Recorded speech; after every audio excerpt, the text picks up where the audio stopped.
Coucou tout le monde, j'espère que vous allez bien. On se retrouve pour une nouvelle vidéo. Une vidéo qui arrive très en retard. J'ai pété ma dernière aiguille, ce qui a fait que je me suis retrouvée dans l'impossibilité de coudre pendant quasiment une semaine, le temps de recevoir les nouvelles. Donc je les ai reçues hier et je vous fais la vidéo de suite. Après je pense qu'elle sera postée encore un peu plus tard étant donné qu'il y a le temps du montage qui est très long. Du coup on va commencer sans plus attendre et je vais vous expliquer ce que je vais faire aujourd'hui dans cette vidéo. Donc comme vous avez dû le sentir cette semaine, il a fait très froid, on a touché les températures négatives dans ma ville. Je me suis mis à collectionner les pulls en dessous de mes manteaux. Donc je me suis dit pourquoi pas m'attaquer à cet incontournable, le pullover.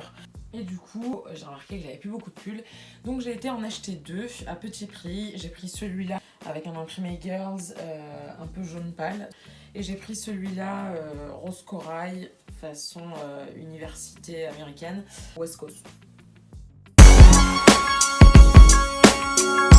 Comme tous les pulls depuis 2000, soit ils sont trop courts, donc c'est des crops, ils sont super courts, limite en dessous de la poitrine, soit ils sont trop longs et trop lâches. Du coup, j'aime pas du tout. Le changement que je vais vous montrer, c'est vraiment de faire passer ce pull qui est large et très loose à un pull qui est serré à l'élastique et totalement bouffant sur tout le reste du vêtement. Donc je vous montre tout de suite étape par étape comment je m'y prends et comment je procède, et je vous montre le résultat à la fin. Sur cette vidéo là je vais vous modifier juste le pull jaune, et le pull rose je vous montrerai les deux résultats en même temps. N'hésitez pas à vous abonner à ma chaîne, à commenter, à laisser un j'aime ou même à partager. Ça m'aide beaucoup pour mes débuts sur YouTube et ça me fait très plaisir en parallèle. Donc c'est parti, on commence tout de suite.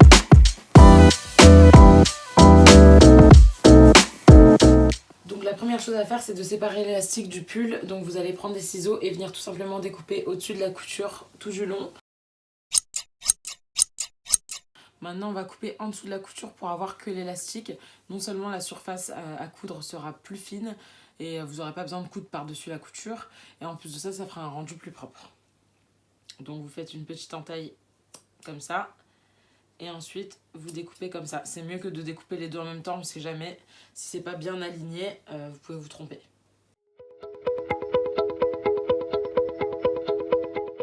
Donc quand vous allez séparer le pull de l'élastique, donc ça vous fait un rendu comme ça. Mais si vous remarquez bien, il y a deux couches. C'est tout simplement un élastique plié en deux. Ce que vous allez faire avec cet élastique-là, c'est que vous allez le couper sur un côté. De préférence, vous savez ce qui était sur le côté. Comme ça, au moins, vous abîmez pas et vous supprimez la couture.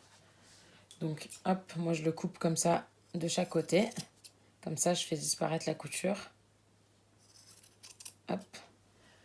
Et du coup, ça vous fait une grande bande. Donc, cette grande bande, vous allez tout simplement la mettre autour de vous. Resserrer à la taille que vous voulez, où vous voulez le pull en fait. Moi, mon pull, j'ai envie qu'il soit vraiment serré à la taille pour qu'ensuite il puisse aller par-dessus. Donc, vous voyez tout ce qui est en plus. Donc ça, je vais venir le supprimer et je vais le découper. Donc là, je le découpe. Juste ici, je mets des traits de l'élastique pour couper droit. Donc, j'ai mis des pinces parce que l'élastique faisait que se déplier.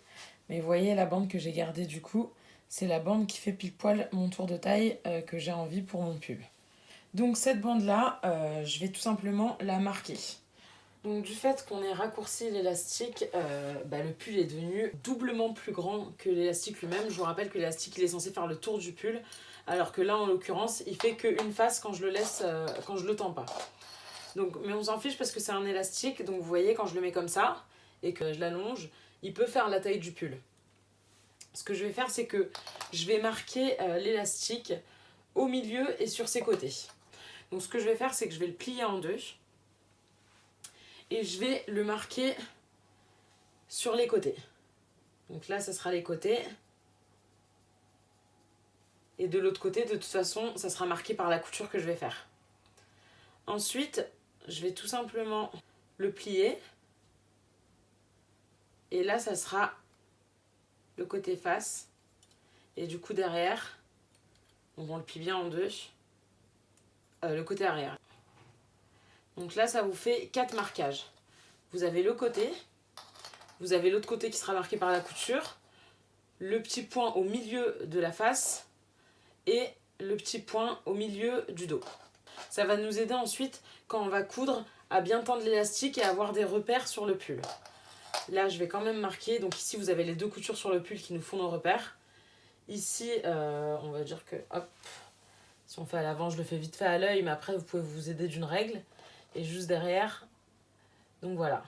Donc faut qu'en fait, nos points ici rejoignent ce point-là, que nos points côté rejoignent le côté, et que notre couture ici rejoigne l'autre côté. Quand vous allez coudre, vous mettez l'élastique donc face contre face, de manière à ce que vous voyez, je vous fais un exemple avec une pince, vous pincez comme ça, et quand vous allez coudre, du coup ça fera comme ça. Avant d'épingler mon élastique à mon pull, je vais d'abord fermer l'élastique. Il faut le faire impérativement avant de coudre l'élastique au pull.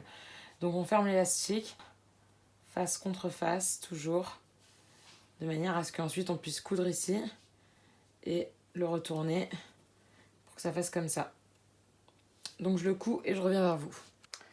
Donc là j'ai fermé l'élastique, j'ai d'abord fait un trait en avant, un trait en arrière et ensuite j'ai fait des zigzags. Voilà ce que ça donne sur l'arrière. Donc maintenant qu'on a fait ça, ça fait qu'on a deux coutures, celle qui était d'origine et celle-ci. Les deux je vais les mettre sur les côtés, comme ça au moins je suis sûre qu'elles se voient le moins possible.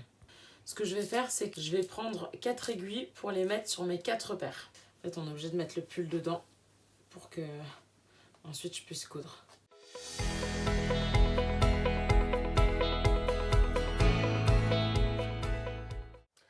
Donc nous revoilà à la machine. Donc pour vous remontrer et vous résumer et vous donner une idée propre, donc voici la face avant avec le repère de l'avant, les deux repères de côté et la face dos avec le repère du dos et on retrouve du coup les deux repères de côté sur les côtés.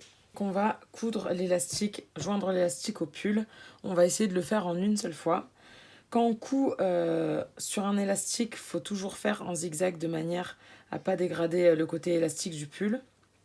Et la technique qu'on va utiliser pour coudre l'élastique, là vous devez vous demander mais pourquoi c'est pas la même taille, donc comment on va faire? En fait, je prends mes deux repères et je les tends. Et c'est par-dessus que je vais coudre. Donc quand on coud, il faut bien faire attention que ça reste bien tendu. Parce qu'ensuite, quand une fois que ce sera cousu, on va relâcher et là vous aurez le pull qui est exactement relâché comme l'élastique. Pour le fil, j'ai pris exactement la même couleur que le pull, enfin du moins quasiment. Il est un peu plus beige. Donc là, je prends mon repère de côté et mon repère du dos. Je tends bien et je vais commencer à coudre.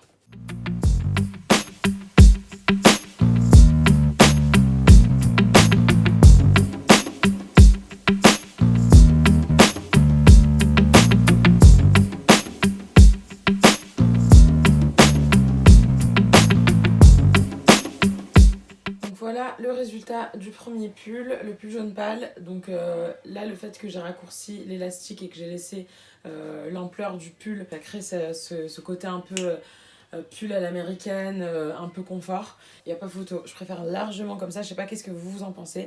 J'adore. Nous sommes le lendemain, d'où le changement de coupe. Je me suis fait 4 petites tresses, je vais chez une copine. Mais c'est pour vous montrer ce que ça donne sur le pull rose. J'adore. Vous voyez ce côté dont je vous parlais avec l'imprimé West Coast, ça fait vraiment le petit côté américain quoi. J'adore, j'aime trop. Et j'ai rien changé, hein. J'ai pas élargi les manches quoi, je l'avais pris en taille L il me semble. Et les deux je les ai pris en taille L et je les ai juste resserrés au niveau de l'élastique et ça donne vraiment un effet... Bon celui-là je l'ai raccourci un peu, il était quand même beaucoup plus long, il arrivait jusque là. Donc je l'ai raccourci un peu et ensuite j'ai mis l'élastique. L'autre je l'ai pas raccourci du tout. En tout cas, j'espère que cette vidéo vous aura plu. Moi, ça m'a encore une fois fait plaisir de la faire. On se retrouve très bientôt pour une nouvelle vidéo qui ne sera tarder, étant donné que j'ai mis 3 années pour celle-ci. Et je vous fais des gros bisous. Bonne semaine à tous.